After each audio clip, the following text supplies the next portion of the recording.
Well, hello everyone. I've decided that maybe I'll post some videos because most of the time I do a lot of stuff with my hobbies on my free time, and I usually maybe just blog about them on my website.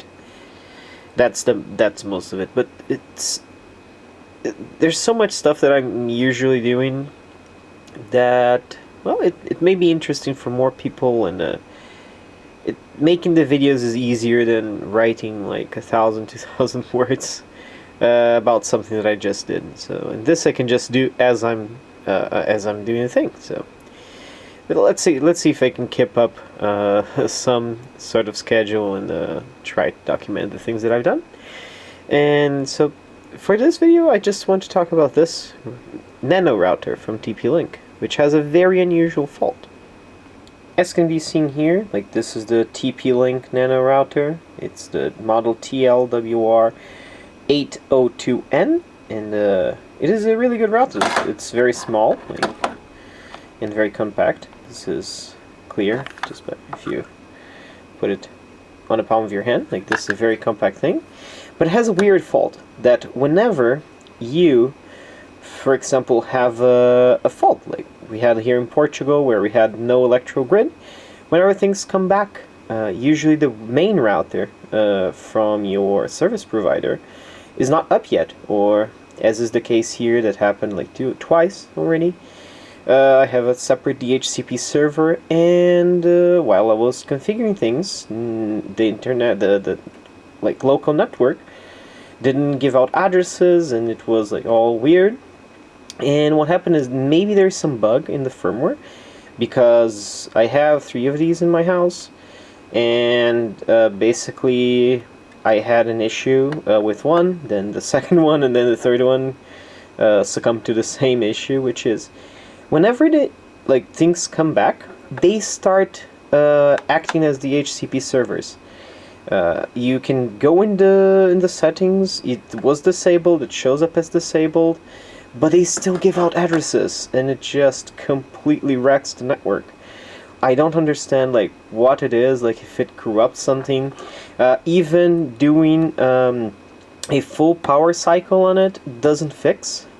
If you remove power and wait, it does not stop giving out addresses. I did not try to see if like hard resetting it to factory defaults actually clears this fault, but I don't know. So my fix was, and I've already done this with one, is to basically, this model right here, it is fully supported by the folks over at the OpenWRT project.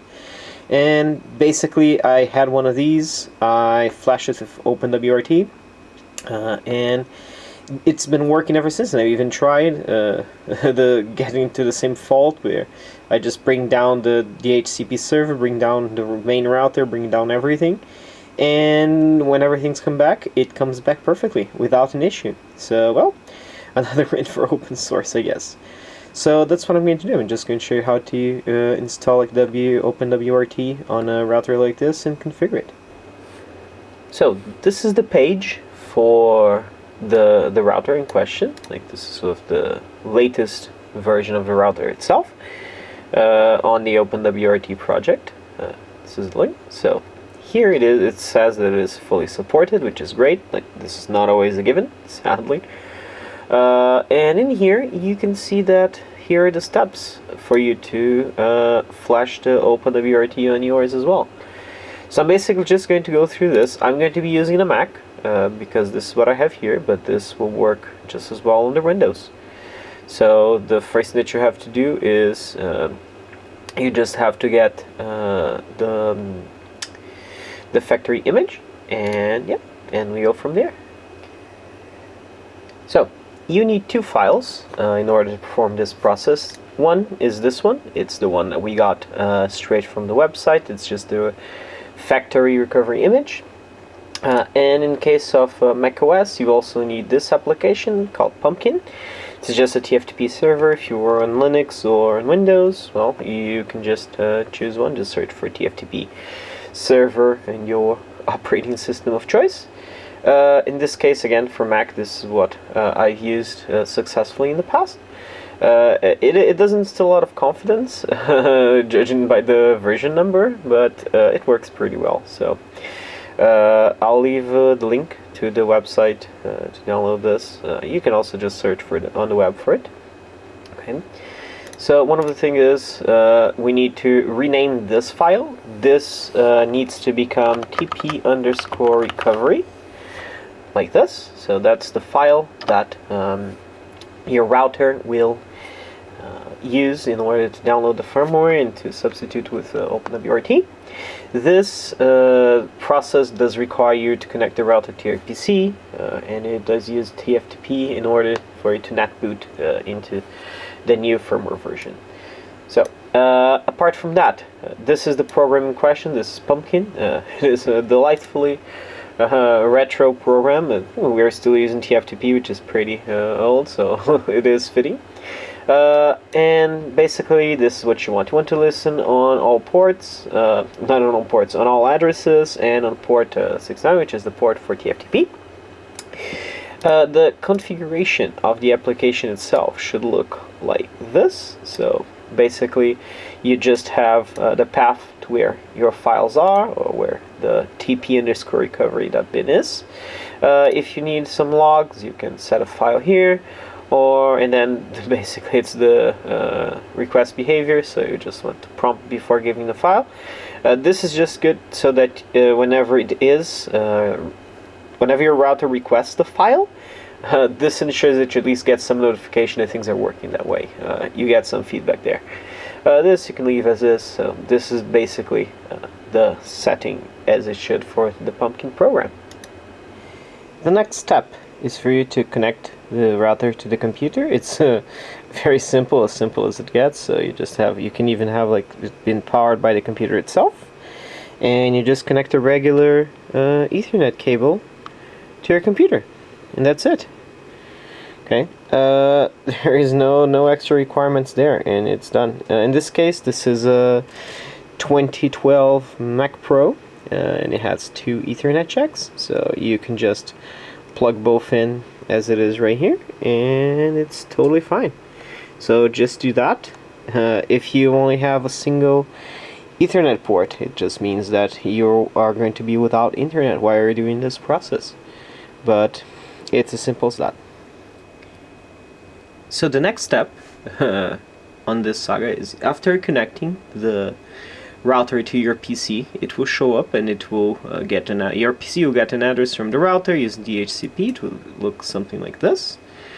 But we need to change this to a static IP so that the router knows what to do whenever it boots back up, and that it has some IP at least to ask for the file itself that it needs to download. So I have disabled the listen on this address here, and I'm going to change here the settings for the IP address.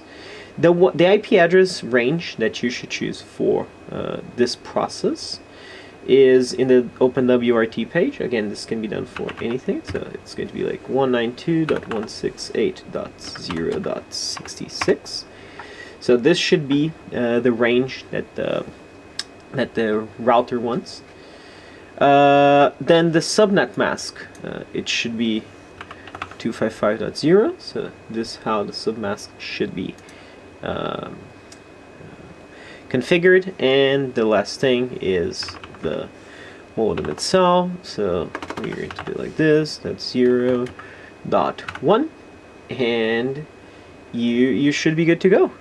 So after that, hit apply. Now these settings should be in place, and then you just hit listen on all addresses. This is going to make Pumpkin use this address in order to communicate. Okay, so all that's left for us to do is to actually boot the device into the download mode. So let's go for that. So in order to do that, all that we have to do is we have to hold down the reset switch that is right here. You have to use a tool. I'm just going to use this in order to press it down, and we need to power it back up. So I'm going to remove the USB cable, press the switch, keep it pressed and then put the power back in. And that eventually, whenever it starts booting into the download mode, it should ask now the TFTP server that we have running for that TP_recovery.bin file and flash it. So let's do that. So I'm going to take off the power. I'm going to press and hold the recovery key, the recovery switch. Then I'm going to apply USB power, and I still have the recovery switch pressed. Oh, and we can already see in the computer that it has requested a file. So all that we have to do is we just have to let it be, and well, that was great. Well, it's clearly a 0.0 version. Well, let's try this again. Instead of going for that notification, let's change the settings, and let's just say that it can have all files. So let's do that again. So I'm going to take off the power. I am then going to press the reset switch and put power back in. Let's see how it works this time. Well, I can see that it's up. Oh, and it has requested a file. So, and it's transferring. We can see by the ACK number increasing. So, it is transferring the file. Very nice. It is relatively quick.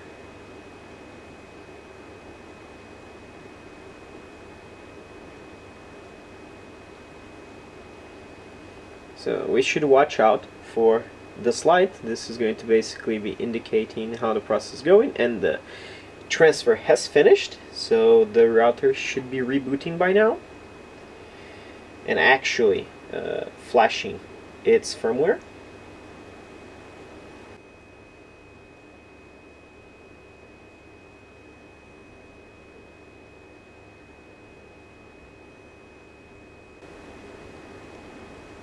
I can see on the computer that the network link just went down, so I think it is rebooting.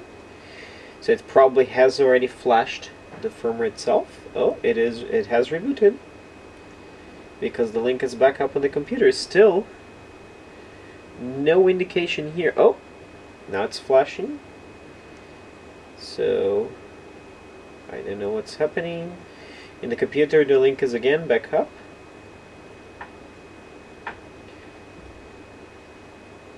The flashing is less intense right now, so maybe it's, I don't know. Let's see. We are waiting for it to be steady. So whenever this LED gets to a steady state, there's no longer flashing, we should be good to go, and it should mean that OpenWRT has been successfully flashed on the device.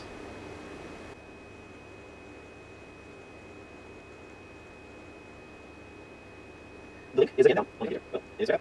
So it has restarted it, or at least maybe just the interface has been reset. That's it. Still flashing away. Oh, the LED has just become steady, so that means that we have successfully flashed. So basically, as it is right now, we can just connect to it over the web interface on the computer and do the final step there. We first need to change again this configuration that we did for the manual IP. So we don't want to use a static IP, we want to do using DHCP. This should force the computer to get a new lease on the from the DHCP server from the router itself. And okay, we got an IP, nice. That means that OpenWRT is clearly working, and we got a different IP than what we got when it was using the OEM firmware. So the next step is to log into the OpenWRT web administration console. So this is called Lucy, and this is how it looks. All that you have to do is just navigate to 192.168.1.1, and you should bring up this page.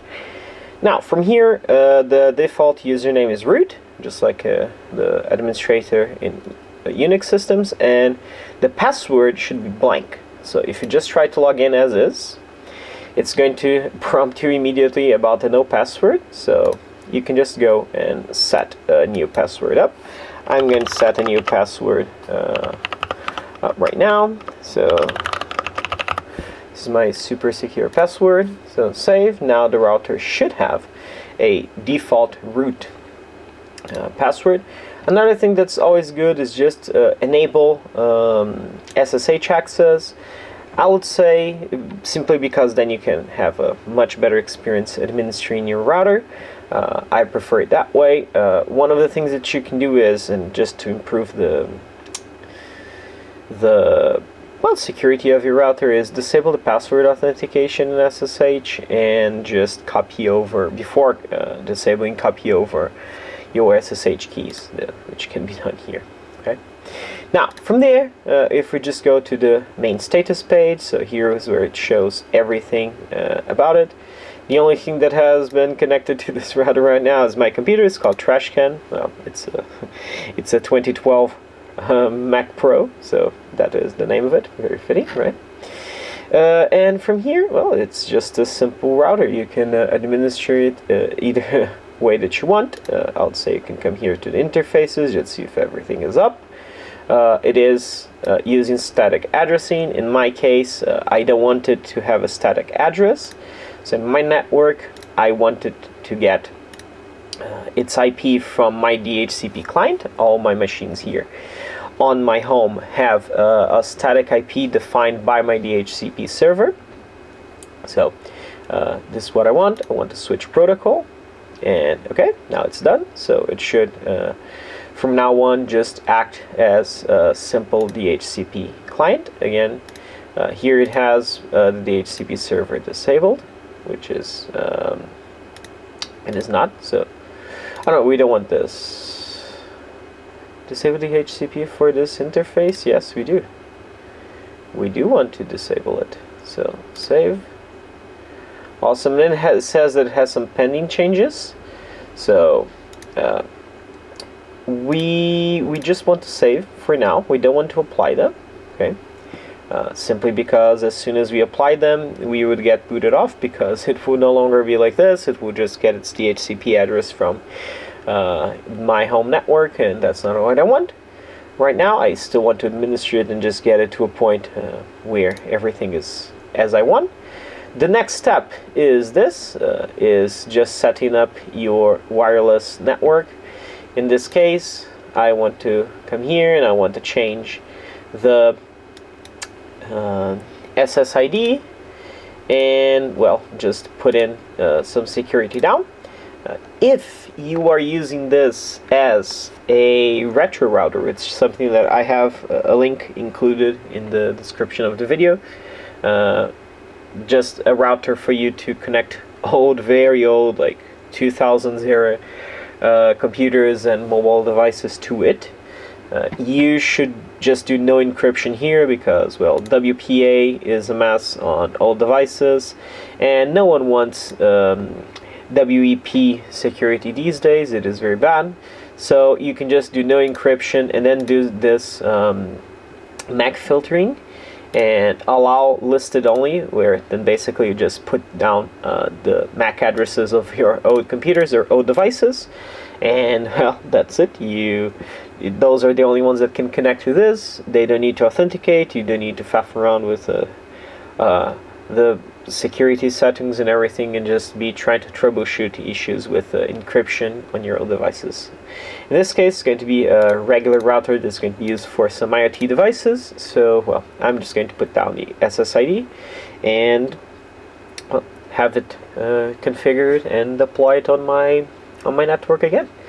And, well, theoretically, it should not suffer and it will not suffer from that bug, where if my main router goes down and the DHCP server is also down, that it starts just acting as a DHCP server forever, even though I have strictly told it not to do so. So I guess that was it. So it's very simple. From now, it's just some very simple OpenWRT management. You can see a whole bunch of tutorials of how to administer an OpenWRT router. And I guess that's it. So thank you for joining me in this journey, and thanks for tuning in. See you next time.